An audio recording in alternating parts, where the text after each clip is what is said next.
سننی ہے جی ہاں ایک شاعر ہے اپنے عشق کا اظہار جب کرتا ہے نا جیسے آپ حضرات نے اپنے عشق کا اظہار کیا تو یہ پنڈال لگا دیا یہ لائٹنگ کر دی ان علماء اکراموں کو بلا لیا حفاظ اکرام کی جماعت کو بلا لیا ایسے ہی ایک شاعر اپنے آقا سے محبت کرتا ہے اور ایک قلم اٹھاتا ہے لکھنے کی کوشش کرتا ہے اور جب لکھتا ہے تو آپ بولیں گے تب میں بتاؤں گا کیا لکھتا ہے بچے جی بولو سبحان اللہ ماشاء اللہ کیا کہنے ہیں کیا کہنے ہیں آواز نہیں آئی آپ کی جانب سے ذرا بلند آواز سے بولو سبحان سبحان اللہ اللہ ماشاء اللہ زنجیر بولتی رہی در بولتا رہا زنجیر بولتی رہی در بولتا رہا لوٹے تو ام ہانی کا گھر بولتا رہا زنجیر بولتی رہی در بولتا رہا لوٹے تو ام ہانی کا گھر بولتا رہا آئے گئے نبی جو سرے عرش بار بار آئے گئے نبی جو سرے عرش بار بار ہمیں سدرہ پہ جبرائیل کا پر بولتا رہا تکبیر نعرہ رسالت مسلک اعلیٰ حضرت علامہ فرقان بریلوی شریف نعرہ تکبیر نعرہ رسالت بہت اچھے ماشاءاللہ سدرہ پہ جبرائیل کا پر بولتا رہا عرب بولتا ہے عجم بولتا ہے محمد کا کلمہ صنم بولتا ہے عرب بولتا ہے عجم بولتا ہے محمد کا کلمہ صنم بولتا ہے اور صدا ان بدعقیدوں سے دور رہنا صدا ان بدعقیدوں سے دور رہنا یہ میرے احمد رضا کا قلم بولتا ہے صدا بدعقیدوں سے تم دور رہنا یہ احمد رضا کا قلم بولتا ہے اور تھرا گئے یزید کے سب لشکر و سپاہ تھرا گئے یزید کے سب لشکر و سپاہ ہمیں نیزے پہ جب حسین کا سر بولتا رہا نیزے پہ جب حسین کا سر بولتا رہا ماشاءاللہ سب بولے تو بریلی والا احمد رضا بھی بولا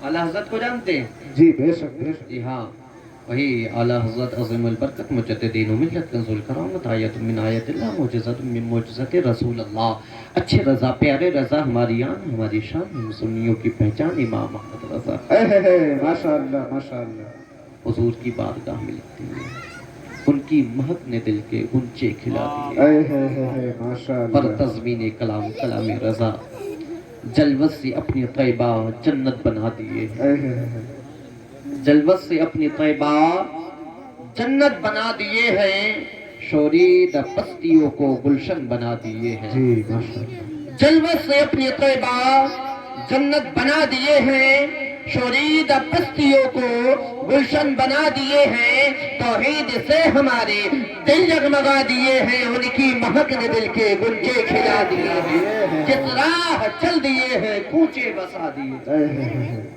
جس راہ چل دیے ہیں اونچے بسا دیے ہیں جب لے صلاح تجھ کو وہ وقت یاد ہوگا جب لے صلاح تجھ کو وہ وقت یاد ہوگا امت کے غم میں ایسا رویا کوئی نہ ہوگا جی جی جی آج ہر آنکھ روتی ہے جی کون نہ رویا آدم زمین پہ آئے تو آدم بھی رویا اللہ ان کے بعد جو بھی آیا وہ رویا اللہ اللہ لیکن کوئی کسی لیے رویا کوئی کسی وجہ سے رویا کوئی اس لیے رویا کہ اس کا دل ٹوٹا اللہ کوئی اس لیے رویا کہ اس کے پاس اولاد نہیں ہے کوئی اس لیے روتا ہے اس کے پاس مال کی کمی ہے کوئی اس لیے رویا کہ وہ سماج میں عزت نہ بنا سکا کوئی اس لیے رویا کہ وہ شاندار بلڈنگ تیار نہ کر سکا لیکن یاد رکھ پیارے یہ ہمارا تیرا رونا ہے ہم اولاد نہ ہونے پہ روتے ہیں ہم مال نہ ہونے پہ روتے ہیں کوٹھیاں نہ بنے تب ہم روتے ہیں یہ آنکھ سے آنسو تب بہتا ہے جب مال کی کمی ہوتی ہے لیکن یاد رکھ یہ تیرا میرا رونا ہے لیکن بتا تو صحیح زہرا کا بابا کیوں رویا ہے حسنین کا نانا کیوں رویا ہے آمنہ کا لال کیوں رویا ہے میرے حضور کے پاس تو کسی شے کی کمی نہ تھی، میرے حضور کو تو میرے رب نے خزانوں کی کنجیاں عطا فرما دی ہیں، پھر میرے حضور کیوں روئے ہیں؟ یاد رکھ، جب میرے حضور مکے میں روئے ہیں تو ہم گناہگاروں کو یاد کر کے روئے ہیں، جب مدینے میں روئے ہیں تب بھی ہم گناہگاروں کو یاد کر کے روئے ہیں۔ اسی لیے شاعر نے کہا تھا، جب لے صلاح تجھ کو وہ وقت یاد ہوگا، جب لے صلاح تجھ کو وہ وقت یاد ہوگا، امت کے غم میں ایسا رویا کوئی نہ ہوگا، جب لے صلاح تجھ کو وہ وقت یاد ہوگا، امت کے غم میں ایسا رویا کوئی نہ ہوگا، محشر میں ویسا منظر جو دیکھے کہتا ہوگا، اللہ کا جہنم اب بھی نہ سرد ہوگا، رو کے مصطفیٰ نے دریا ہے نعرے تکبیر، نعرے رسالت، زندہ باد زندہ باد، ماشاءاللہ بہت اچھے۔ رو رو کے مصطفیٰ نے دریا بہا دیے ہیں۔ میرا رب قرآن مجید میں ارشاد فرماتا ہے، یا ایھا الذین آمنوا قوا انفسکم واہلیکم نارا وقودھا الناس والحجارہ، اے ایمان والو خود کو اور اپنے گھر والوں کو جہنم کی آگ سے بچاؤ۔ جی بے شک۔ آج میرا موضوع یہی ہے، آج شب بارات بھی ہے، لیکن میں اس موضوع پہ نہیں جاؤں گا۔ علی جناب عتیق الرحمن صاحب قبلہ بہتر آپ کو بتائیں گے میرے حضور کس طرح معراج پر گئے۔ آج جو میرا موضوع ہے، میں اسی موضوع کا حق ادا کرنے کی کوشش کروں گا۔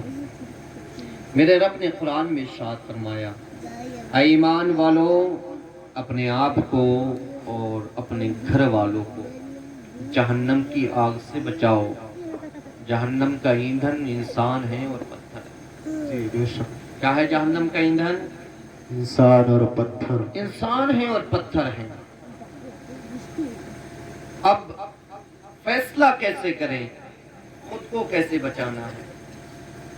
اپنے گھر والوں کو کیسے بچانا ہے؟ تو میں آپ کو بتاتا چلوں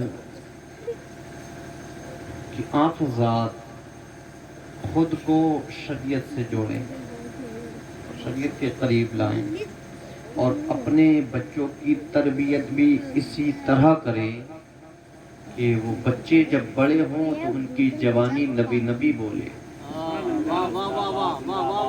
بچے سوئیں تو پہلے حضور پر درود پڑھیں، بچے جاگیں تو پہلے مصلی بچھا کر خدا کو سجدہ کریں۔ اس طرح ہم نے اپنے بچوں کی پرورش کرنی ہے۔ لیکن حال کیا ہوا؟ اسکول پڑھانے کے لیے ہمارے پاس 10 گھنٹے ہیں، ہم بچوں کو پڑھاتے ہیں۔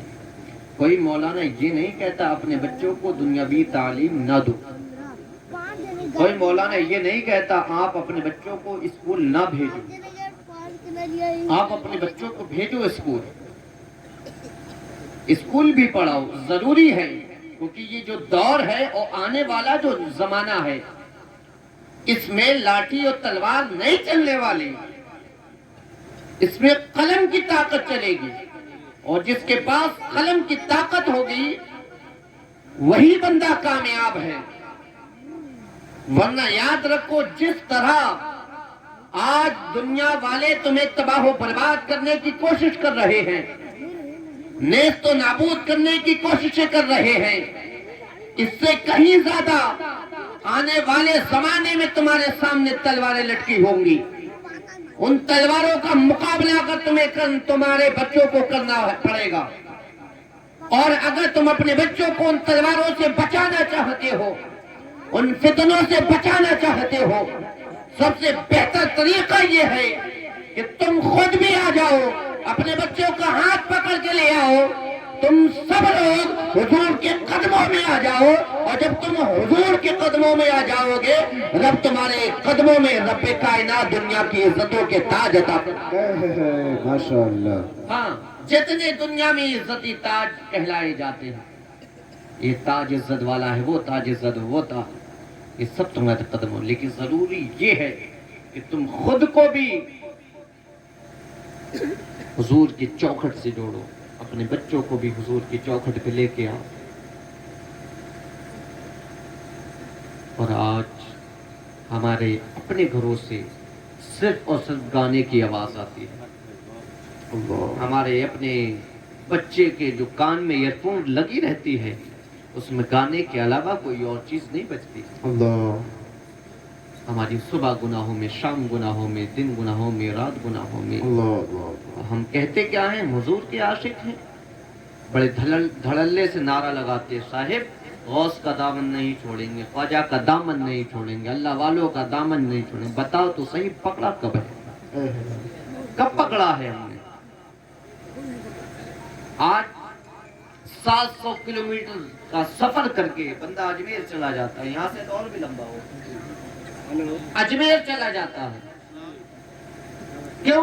خواجہ غریب نواز کی محبت میں گیا۔ ٹھیک ہے، میں منکر نہیں اس بات کا کہ تو وہ خواجہ غریب نواز سے محبت نہیں کرتا، لیکن بتا تو صحیح، جب تو اپنے غریب نواز کی چوکھٹ پہ گیا، یا تو مال حاصل کرنے کی امید لے کر کے گیا تھا، یا تیری اولاد نہیں ہو رہی تھی تب تو گیا تھا؟ غریب نواز کی چوکھٹ پہ جاؤں گا، ان سے کہوں گا اولاد ملے گی، ان کے در پہ دعائیں مانگوں گا، مال ملے گا۔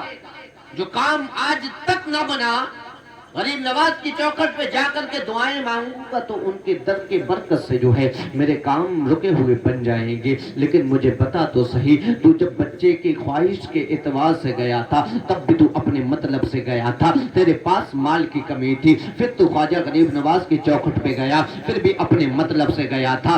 تیرے جو کام رکے ہوئے تھے وہ کام آگے نہ بڑھ پائے، وہ کام پائے تکمیل تک نہ پہنچ پائے تھے، تو ان کو پورا کرنے کی خواہش لے کر کے در خواجہ پہ گیا اور تو نے دعائیں مانگی تھی، اے خواجہ غریب نواز میرا یہ کام رک گیا ہے، آپ دعا فرما دیں کہ میرا یہ کام پورا ہو جائے۔ مجھے بتا تو صحیح، تو جب گیا تھا اپنے مطلب سے گیا تھا، تو نے جتنے چکر لگائے اپنے مطلب سے لگائے، لیکن کبھی تم نے سوچا ان اللہ والوں کو راضی کیسے کرنا ہے، ان اللہ والوں کو کیا چیز پسند ہے؟ اے اللہ والے جو ہماری دعائیں سنیں گے تو کس اعتبار سے سنیں گے، کس وجہ سے سنیں گے؟ یاد رکھ میرے پیارے، جو تو اتنا لمبا سفر کر کے جاتا ہے، 700 یا 1200 کلومیٹر چل کے جاتا ہے، اس سفر میں جو تیری نمازیں ترک ہوئی ہیں، کیا ان کے بارے میں خواجہ غریب نواز کو نہیں پتا ہے؟ جو تو یہ نمازوں کو چھوڑ کر کے تیرے خواجہ پہ جاتا ہے، تجھے کیا لگتا ہے خواجہ غریب نواز تجھ سے راضی ہو جائیں گے؟ تو یہ تیری خام خیالی ہے، تیرے یہ غلط فیصلہ ہے، تو یہ غلط سوچ رہا ہے۔ جو تو نماز مسجد میں ترک کرتے اپنے گھر پہ پڑے ترک کرتا رہا، محسن اذان کی آواز دیتا رہا، محسن بلاتا رہا، حی علی الصلاۃ، آؤ نماز کی طرف آؤ، حی علی الفلاح، آؤ کامیابی کی طرف آؤ۔ تو نے کبھی جا کر کے اپنی مسجدوں میں نہیں دیکھا، تو نماز فجر ہے ترک کر دیا ہے، تو نماز ظہر میں اپنے دوستوں کی میٹنگوں میں بیٹھا رہا، تو نماز عصر میں بازار میں رہ کر کے پان چباتا رہا۔ مجھے پتا تو صحیح، تو یہ کہتا ہے 1200 کلومیٹر دور کا سفر کر کے خواجہ غریب نواز کی چوکھٹ پہ جا کر کے خواجہ تجھ سے راضی ہو جائیں گے۔ قسم خدا کی، یہ تو تیرے خواجہ ہے، بغداد چلے جانا، اگر تو نماز ترک کر کے بغداد جائے گا تو میرا غوث بھی تجھ سے راضی نہیں ہوگا۔ پہلی تو بات یہ ہے، فرائض ادا پہلے کر لے، بلبلی کے دربار میں بعد میں جا۔ قسم خدا کی، شریعت کی پابندی اگر تو کہے گا تو غوث بھی راضی ہو جائے گا، خواجہ بھی راضی۔ بہت اچھے، ماشاءاللہ، بہت اچھے، زندہ باد۔ لیکن ہمارا حال، مولوی کہتے کہتے مر گئے، بڈھے کے دانت بھی ٹوٹ گئے، لیکن بڈھے کو آج تک عقل نہیں آئی۔ اللہ، امام صاحب کا روز کا ڈرامہ ہے جی، امام صاحب تو روز ہی کہتے رہتے ہیں۔ یاد رکھ، آج تو امام صاحب کی بات پہ تو توجہ نہیں دیتا ہے نا، جب مر کی قبر میں جائے گا تب پوچھا جائے گا، اور وہ فرشتے جب غرض لے کے آئیں گے، وہ لٹھ جب بجائیں گے نا، اللہ، تب معلوم چلے گا، اللہ، تب کہے گا امام جو کہتے تھے وہ صحیح کہتے تھے۔ جی، ہاں، اور ان ماں اور بہنوں سے بھی گزارش ہے، تم جب روٹی بنانے جایا کرو نا تو اپنے بچوں کے ہاتھ میں موبائل نہ دیا کرو۔ لو بچے میں روٹی بنا لو، تم یہ کارٹون دیکھ لو، لو اللہ اکبر میں گھر کے کام کر لوں، تم یہ گانے سن لو۔ اللہ ان ماؤں نے اپنے بچوں کی زندگی برباد کر دی ہے، ورنہ آج کیا غلام غوث پیدا نہیں ہو سکتے؟ جی بے شک ہوں گے آج کیا صلاح الدین ایوبی ماؤں کے گود میں نہیں آ سکتے؟ جی آ سکتے ہیں بے شک صاحب تم نے اپنے بچوں کی تربیت جو ہے دنیاوی اعتبار سے کرنا شروع کر دی، اور جب بچوں کی تربیت ممبئی کے گنڈوں کے طریقے سے کی جاتی ہے، اللہ جب بچوں کو ممبئی کے گنڈوں کے گانے سنائے جاتے ہیں، پھر یہی بچے بڑے ہو کر کے جوتے کو بھگو کے جب ماں کے چہرے پہ مارتے ہیں، تب اسے مولوی یاد آتا ہے۔ اللہ اکبر اللہ مولوی تعویذ کر دو، تعویذ دے دو، بچہ بڑا نافرمان ہو گیا۔ جی بے شک مجھے بتا تو صحیح تو نے گھٹی میں کیا پلایا تھا؟ صحیح کہہ رہے اگر گھٹی میں نعت مصطفیٰ پلائی ہوتی نا تو آج بچہ نافرمان نہیں بلکہ وفادار پیدا ہو، بے شک حق ہے وفادار پیدا ہوتا۔ لیکن تیرا حال کیا؟ سو رہی ہے تو گانا سن رہی ہے، بچے کو سنا رہی ہے، چل رہی ہے تب بھی گانا سن رہی ہے، بچوں کو سنا رہی ہے، اور اگر گانا نہیں تو بیٹھ کر کے بچوں کے سامنے پڑوسن کو گالی دے رہی ہے، وہ ایسی ہے وہ ایسی ہے۔ اور پھر امید کرتے ہو بچے تمہارے فرما بردار ہو جائیں گے؟ نہ میرے پیارے، بچے فرما بردار نہیں ہوں گے، پھر بچے گنڈے پیدا ہوں گے، جی حق ہے لچے لپنگے پیدا ہوں گے۔ اب میں تجھے بتاؤں بچوں کی پرورش کیسی کرنی ہے۔ ایک ماں جس کا 4 یا 5 سال کا بچہ تھا، اس بچے کی انگلی ماں نے پکڑی، 5 سال کا بچہ، ماں نے انگلی پکڑی، انگلی پکڑ کے مدرسے میں لے گئی، مدرسے کا دروازہ پار کیا نا، استاذ کے سامنے بٹھایا، اور بٹھانے کے بعد کہتی استاد جی یہ میرا بیٹا ہے، اس کی آپ بسم اللہ خوانی کروا دو۔ اللہ اکبر ماشاء اللہ آپ اسے بسم اللہ پڑھا دو۔ خاتون نے بچے کو استاذ کے سامنے بٹھایا، خاتون دور ہو گئی، استاذ اور بچے آمنے سامنے بیٹھے ہیں۔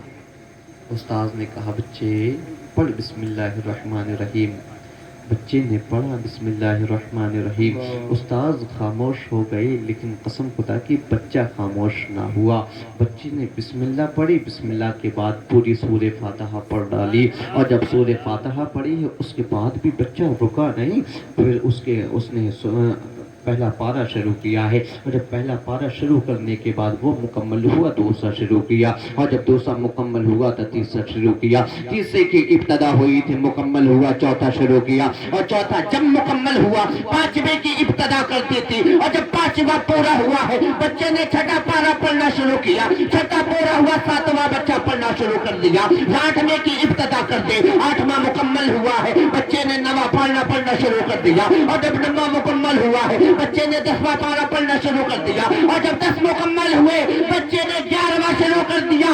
اسی طرح بچے نے ایک بیٹھک میں 18 پارے پڑھ ڈالے۔ استاد بول پڑے اے خاتون کا مذاق کرتی ہو، تم تو کہہ رہی تھی بچے کی بسم اللہ خوانی ہے، اس سے پہلے کسی مدرسے میں نہ گیا، اس سے پہلے کسی استاد کے سامنے نہ بیٹھا، پھر اس نے 18 پارے کہاں سے یاد کر لیے؟ خاتون بول پڑی استاد جی اس بچے سے پوچھو اس نے 18 پارے کہاں سے یاد کیے تھے؟ استاد فرماتے ہیں بیٹا تو بتا تو نے یہ 18 پارے یاد کہاں سے کیے تھے؟ بچے نے کہا استاد جی میں تمہیں کیا بتاؤں، جب میں اپنی ماں کی شکم میں تھا تو ماں جھاڑو لگاتی تھی، زباں پہ قرآن ہوا کرتا تھا، اپنی ماں کے شکم میں تھا، ماں برتن دھوتی تھی، زباں پہ قرآن ہوا کرتا تھا، ماں گھر کے کام کیا کرتی تھی، زباں پہ قرآن ہوا کرتا تھا۔ میرے غوث اعظم نے بتا دیا استاد جی یہ میری ماں ہے، جب میں اس کے شکم میں تھا اس نے 18 پاروں کی تلاوت کی، عبد القادر نے 18 کو اپنے سینے میں محفوظ کر لیا، قسم رب ذوالجلال کی اگر میری ماں 30 پارے کی تلاوت کرتی تو یہ عبد القادر اپنے سینے میں 30 پاروں کو محفوظ کرتا۔ اللہ اکبر یا رسول اللہ تو کبھی کسی کو گالی نہ دیا کرو، گندی باتیں نہ کیا کرو، اپنے کانوں میں گانوں کی آواز نہ جانے دیا کرو۔ جب تمہاری گود میں بچے آ جائیں تو کبھی کسی کی چغلی نہ کرو، کبھی کسی کی برائی نہ کرو، کبھی اپنے زبان سے گندے لفظ ادا نہ کرو، اس لیے کیونکہ بچوں کا ذہن کوڑا کاغذ ہوتا ہے، جو تو بولتی ہے بچے کے کوڑے کاغذ ذہن پہ وہی تحریر ہو جاتا ہے۔ اگر تو گالی دے گی بچے کو گالی یاد ہوگی، تو گندی بات کرے گی بچے کو گندی بات یاد ہوگی، اگر تو گانے سنے گی بچوں کو وہی یاد ہوگا، لیکن قسم خدا کی پھر یہی بچے گنڈے موالی پیدا ہوں گے، گنڈے موالی جوان ہو کے بنیں گے۔ تو میں تجھے بتانا چاہتا ہوں، آج کے بعد کوئی بھی بہن اپنے گود میں بچہ لے کر کے نہ گانے سنے گی، نہ سیریل دیکھے گی، نہ مووی دیکھے گی، نہ ٹی وی دیکھے گی، نہ موبائل میں کوئی چیز دیکھے۔ اگر تمہیں بچوں سے وفا کی ضرورت ہے اور تم یہ چاہتی ہو تمہارے بچے تمہارے ساتھ وفا کرے، تم بڑھاپے میں آؤ، بچہ جوان ہو تمہاری خدمت میں لگ جائے، تو تم مصطفیٰ پہ درود پڑھنا شروع کر دو، تمہارا بیٹا آج کے مصطفیٰ بن کے دکھا دے۔ سبحان اللہ، ماشاء اللہ۔ ہاں صاحب، تمہارا بچہ عاشق مصطفیٰ بن کے دکھائے گا، لیکن باپ چور بنا رہے اور وہ سوچے میرا بیٹا ولی بن جائے۔ ہو سکتا ہے، ہو سکتا ہے۔ میرے غریب نواز کے والد ولی، دادا ولی، پردادا ولی، کتابوں میں آیا میرے غریب نواز کے خاندان کا ہر فرد ولی تھا۔ جی بے شک، حق ہے، حق ہے۔ ہر فرد ولی۔ اتنا بڑا مقام ہونے کے بعد بھی میرے غریب نواز نے اپنا جو آباء و اجداد سے سلسلہ پیرا مریدی کا چلا آ رہا تھا، اس کا لبادہ یوں ہی نہیں اوڑا، وہ سر پہ یوں ہی نہیں رکھ لی دستار، بلکہ میرے غریب نواز پہلے مدرسے میں جا کر کے علم حاصل کیے، اس کے بعد کہیں جا کر کے میرے غریب نواز نے مرشد تلاش کی۔ ہاں صاحب، لیکن آج کیونکہ ہم تو پڑھے لکھے نہیں، ہماری قوم میں اکثر لوگ پڑھے لکھے نہیں، اور جب علم نہیں ہوتا نا تو جس بھی ننگے کو گھومتا ہوا دیکھا بس اسی کے پیچھے پڑ جاتے، یہ سب سے بڑا ولی ہے۔ جو جتنا ننگا گھومے گا میری قوم سب سے بڑا ولی اسی کو سمجھ لیتی ہے کہ تو بھائی اپنا پتہ بھی دیکھے جا، اپنا نمبر بھی دیکھے جا۔ ہاں، ویسے معلوم نہیں یہ خود فرشتوں کی مار سے نہیں بچ سکتا تو تجھے کیا بچے؟ جی بے شک، حق ہے، حق ہے۔ جدھر قوم دوڑتی ہوئی نظر آتی ہے اسی طرف یہ بھولا مسلمان بھی دوڑتا ہوا نظر آتا ہے۔ ایسے سے پیر گنڈے پیر گھوم رہے ہیں، جی جی جی، ہاں ایسے سے لٹیرے گھوم رہے ہیں نا۔ اگر اپنے بچوں کو علم نہیں سکھاؤ گے تو تمہاری نسلیں برباد کر دیں۔ ہاں، اگر چاہتے ہو تم بھی محفوظ رہو، تمہاری نسلیں بھی محفوظ رہیں، تو ڈھونگی پیروں سے بچنے کا آسان طریقہ یہ ہے اپنے بچوں کو دین سکھا لو، اپنے بچوں کو حافظ قرآن بنا لو، اور جب آپ کا بیٹا حافظ قرآن ہوگا اور آپ کسی غلط ہاتھ میں ہاتھ دینے لگیں گے تو پیچھے سے بچہ دامن پکڑ کے کھینچ لے گا، ابو اس کے ہاتھ میں ہاتھ نہیں دینا، سبحان اللہ، اس کا دامن نہیں پکڑنا ہے۔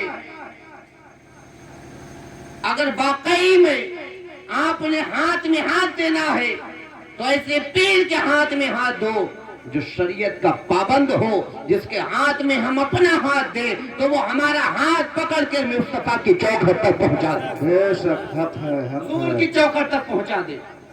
لیکن نہیں صاحب، ہم تو ایسے کو پیر بنا رہے ہیں جو ایک ٹائم کی نہیں پڑتا، ایک ٹائم کی نہیں پڑتا، کم بخت، اب مردود کہتا حرم کے کتے مار کے آ رہا، ہے کیا؟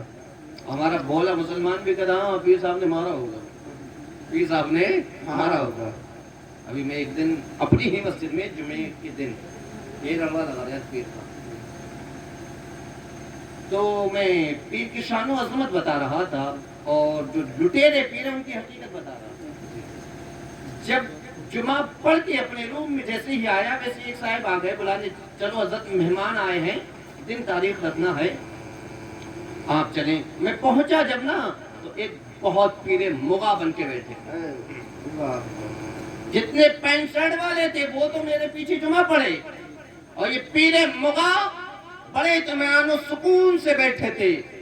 اور جب میں پہنچا تو مصافحہ بھی نہیں کیا، کیوں؟ کیونکہ پوری تقریر سن چکے تھے، پوری تقریر سن چکے تھے، انہیں معلوم کہ مولانا کیا کیا بول کے آئے، آخر کار پردہ فاش کر دیا۔ تو کبھی ایسا پیر نہ بنائیں جس کی ایک وقت کی نماز بجماعت بھی نہ ہوتی، اللہ اکبر۔ لیکن ہم صاحب ایسے پیروں کے ہاتھ میں ہاتھ دے رہے ہیں، کبھی ایسے پیروں کے ہاتھ میں ہاتھ نہ دیں، اپنے آپ کو سوالے بچائیں، بڑا پرفتن زمانہ ہے۔ اور میں تو یہ کہوں گا اگر آپ نے کسی کے ہاتھ میں ہاتھ دینا ہے تو اپنے امام سے پہلا مشورہ کرو، اپنے امام کی رائے لے لو۔ لیکن ہم رائے کب لیتے معلوم ہے؟ جب باپ مر جائے گا تب امام کو بلائیں، اللہ اکبر، اللہ باپ اکبر۔ مرے گا تو کسے بلائیں گے؟ امام صاحب امام کو۔ صاحب کو۔ اماں بیمار ہوگی تب کسے بلائیں گے؟ امام صاحب کو۔ دعا کرنی ہے تو امام صاحب، جی۔ تیجا پڑھوانا ہے تو امام صاحب، لیکن جب ولیمہ ہو تو امام صاحب کو ہی بھول جاتے ہیں، اللہ اکبر۔ بھول جاتے ہیں ہم امام صاحب کو، کبھی یاد نہیں کرتے ہم امام، کیوں؟ اوہو امام صاحب ہی تو ہیں، گھر کی بات ہے، ہو جائے گا، چلو چھوڑو، کوئی مسئلہ نہیں۔ تو مجھے بتاؤ کبھی اپنے پیر اگر ہاتھ میں ہاتھ دینا ہو تو میں مشورہ دے کے جا رہا ہوں، آپ کیسے پیر کے ہاتھ میں ہاتھ دیں گے اور کس شخصیت کو اپنا پیر بنائیں گے؟ سنیں، ایک اللہ والے جن کا نام باہ الدین بخاری، مچل کے بولو سبحان اللہ، کیا نام تھا؟ باہ الدین بخاری۔ آپ ایک جنگل سے گزر کے جا رہے تھے، اور جیسے ہی جنگل سے گزر کے جا رہے تھے تو لوگوں نے دیکھ لیا، دوڑ کر کے حضرت کے پاس آئے، قریب جیسے ہی ہوئے ویسے ہی ہجوم ایک آ گیا، لوگوں کی ایک جماعت آپ کے قریب اکٹھی ہو گئی، پھر وہیں سے ایک بچی گزر کے جا رہی تھی، اس بچی نے پوچھا لوگوں یہ بھیڑ کیسی ہے؟ تو کسی نے بتایا بچی یہاں پیر صاحب آئے ہوئے ہیں۔ کون آئے ہوئے ہیں؟ پیر صاحب۔ پیر صاحب آئے ہوئے ہیں۔ بچی نے کہا یہ پیر کون ہوتا ہے؟ تو بتانے والوں نے کہا ہم ان پڑھ ہیں، جاہل ہیں، ہمیں اتنی جانکاری نہیں۔ بچی جا تو خود پہنچ جا اور جا کر کے ان سے پوچھ لے پیر کون ہوتا ہے۔ تو یہ بچی لوگوں کو ہٹاتے ہٹاتے جب قریب گئی، قریب جانے کے بعد کہا اے بزرگ ذرا یہ تو بتاؤ، لوگ کہتے ہیں کہ تم پیر ہو، پیر کون ہوتا ہے؟ تو حضرت باہ الدین بخاری نے ارشاد فرمایا بیٹی پیر وہ ہوتا ہے جو مصیبت میں کام آیا کرتا ہے۔ پیر کون ہوتا ہے؟ جو مصیبت میں کام آئے، وہ نہیں جو مصیبت بڑھائے۔ آج کے پیر تو مصیبت میں ڈال دیتے ہیں۔ میرا ایک مقتدی وہ ٹیلر پہ کام کرتے ہیں بیچارے، تو انہوں نے ایک پیر بنا دیا، جاہل پیر، مطلق جاہل، میرا جاہل۔ تو پیر صاحب سے میرے اپنے مقتدی نے پوچھا پیر صاحب اگر بندہ ناپاک ہو جائے تو پاک کیسے ہو؟ تو پیر صاحب نے کہا اگر ناپاک ہو جاؤ تو شرمگاہ کو دھو لو، پاک ہو جاؤ۔ اللہ اللہ رحم فرمائے۔ ہاں، جب میری اور میرے مقتدی کی بات ہوئی، میں نے کہا صاحب یہ بتائیں یہ مسئلہ پیر صاحب کو بتائے ہوئے کتنا دن ہوئے؟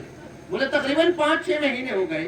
میں نے کہا تب سے؟ بولے تب سے ایسا ہی چل رہا ہے، اللہ تب سے ایسا ہی چل رہا ہے۔ بتائیں یہ پیر ان مردودوں کے ہاتھ میں نہ ہاتھ دو، ان جہلا اور ان جاہلوں کے چکر میں نہ پڑو۔ اگر تم نے واقعی میں اگر پیر بنانا ہے تو شریعت کا جو پابند ہو اس کو پیر بناؤ۔ اور سب سے بڑی کرامت تو پیروں کی یہ ہوتی ہے، اگر واقعی میں کوئی پیر ہے تو سب سے پہلی نظر ڈالو کہ شریعت کی پابندی ہے کہ نہیں ہے۔ تو شریعت کی پابندی میں تمہیں نظر آئے گا. جو پیر نماز جماعت سے نہ چھوڑتا ہو اسی کے ہاتھ میں ہاتھ دے دو.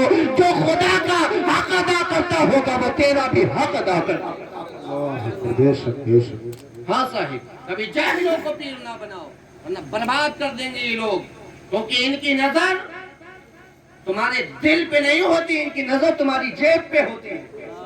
ہاں، غریب جب آئے گا پیر کے پاس نا تو پیر صاحب کہیں گے وہ پیڑ کے نیچے بیٹھا ہو، جی جی وہاں بیٹھا ہو غریب جو آیا ہے. اور جب کوئی امیر آ جائے گا تو کم بخت دروازے پہ خود نکل کے استقبال کرنے کے لیے آؤ. اللہ. کیوں؟ اب امیر آ گیا